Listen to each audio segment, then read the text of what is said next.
I bring you the very warm greetings and felicitations of President Muhammadu Buhari, who had agreed to be here in person and would have been present, but for the fact that today also happens to be a day in which the Federal Executive Council is considering the budget, and he had to preside over that meeting, and he's still presiding over that meeting as we speak. So he sends his warm greetings and his congratulations to you all. October 5th is a very special date. It is the date that we celebrate the very best of us and perhaps the most important persons in our nation, teachers, those men and women who daily go into our classrooms to banish ignorance, to imbue knowledge, to inspire and nurture the minds of millions of young people, one school day at a time. It is the day in the year when we say what we should say every day to our teachers. Thank you.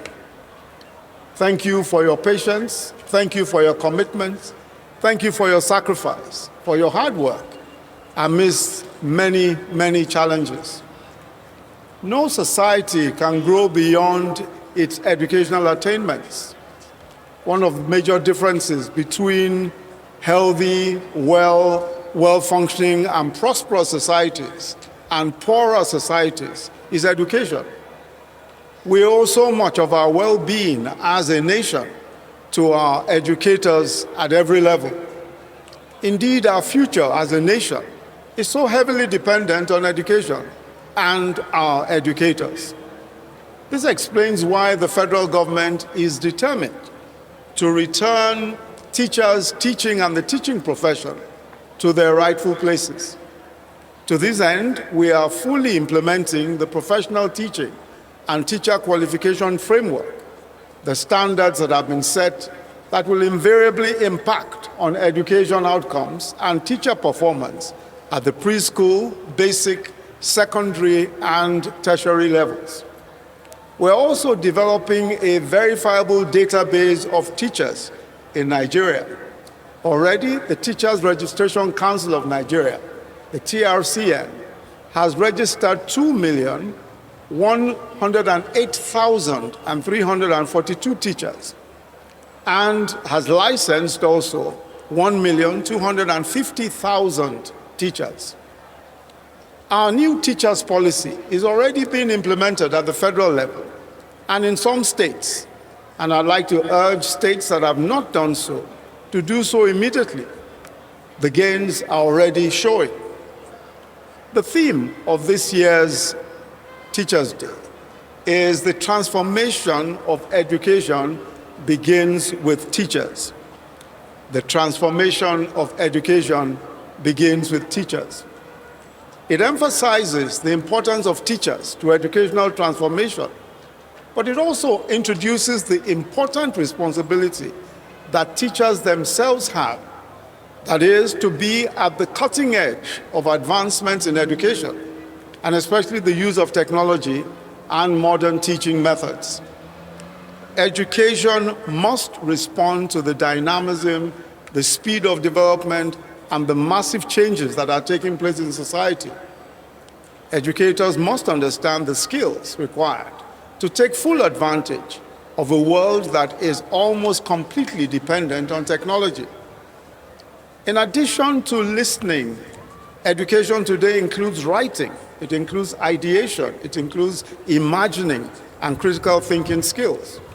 It is no longer merely learning by rote. So the role of teachers in mediating this transition to the digital age has never been more important as it is today. We live in one of the most rapidly advancing moments in human history.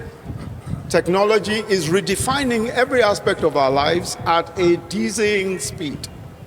And those of us who do not keep pace will be left behind. This is true for nations. It is true for our children and the young people under our watch today, as it is true for teachers. But in spite of how intimidating and disrupting the new waves of technology appear to be, They usher in opportunities for greater efficiency, increased productivity and growth. We only need to rise to its demands. But what does this mean for us as teachers in a changing world?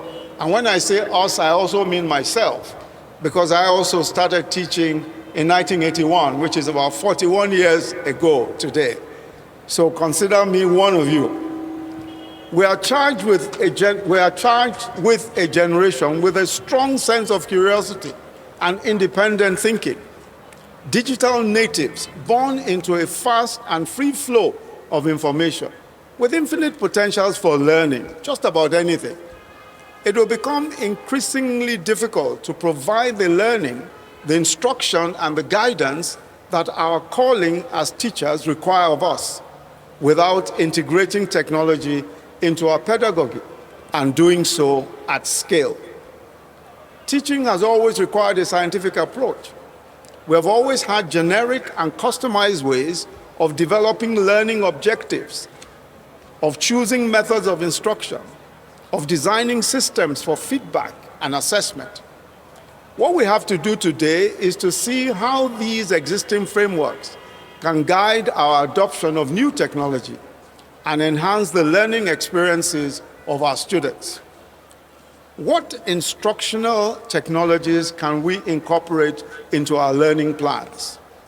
Can audiovisual, for instance, and digital media provide more clarity for students and stimulate their imagination a bit more?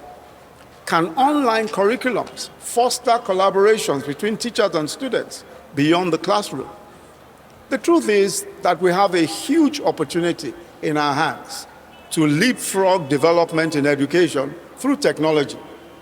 But to do this, we must continue to invest in expanding our capacity as teachers. We cannot integrate technology successfully as urgently as we need to without training and equipping teachers. I promise you that the government will always continue to champion this, and that it is the role of government to plant the seeds and to provide the resources for a lot of the changes that we speak of, including the private sector. Under the Empower scheme, we provided a technology platform that enabled quick and efficient training for large numbers of teachers in every local government. Collaborating with the Massachusetts Institute of Technology, the Oracle Academy, Microsoft and then Cisco Academy, and the IBM, it was a successful test case for the readiness of Nigerian teachers to run smart classrooms. And this was done, and we showed that it was possible to expand the integration of technology in our educational systems. We have also launched the Nigerian Learning Passport, a digital learning platform with online, mobile, and offline capability that enables continuous access to quality education.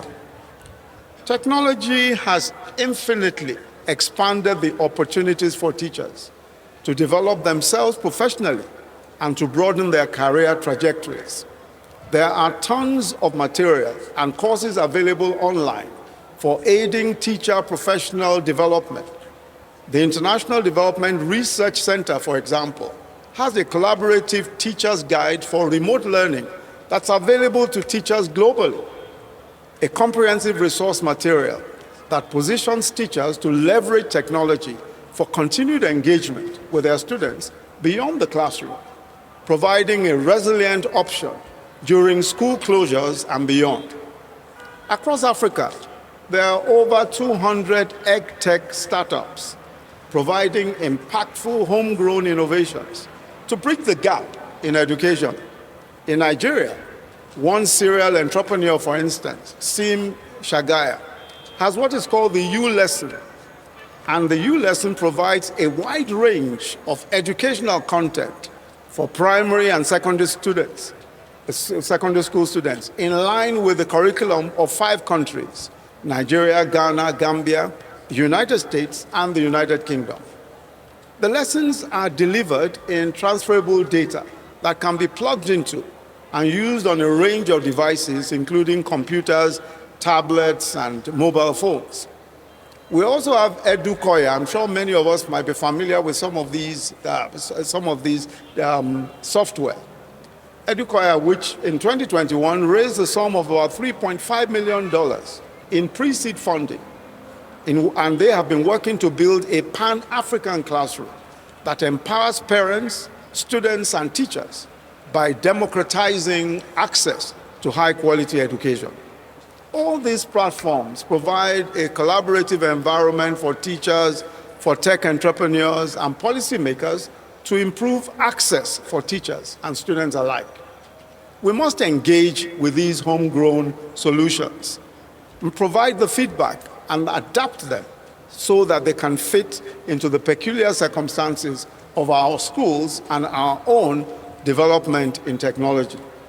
Whereas our previous pedagogy inadvertently produced students who were merely good stores of crammed information, the demands of the future require that we position our young people to think for themselves, to absorb and process the wealth of information that is available to them, and to tease out useful knowledge.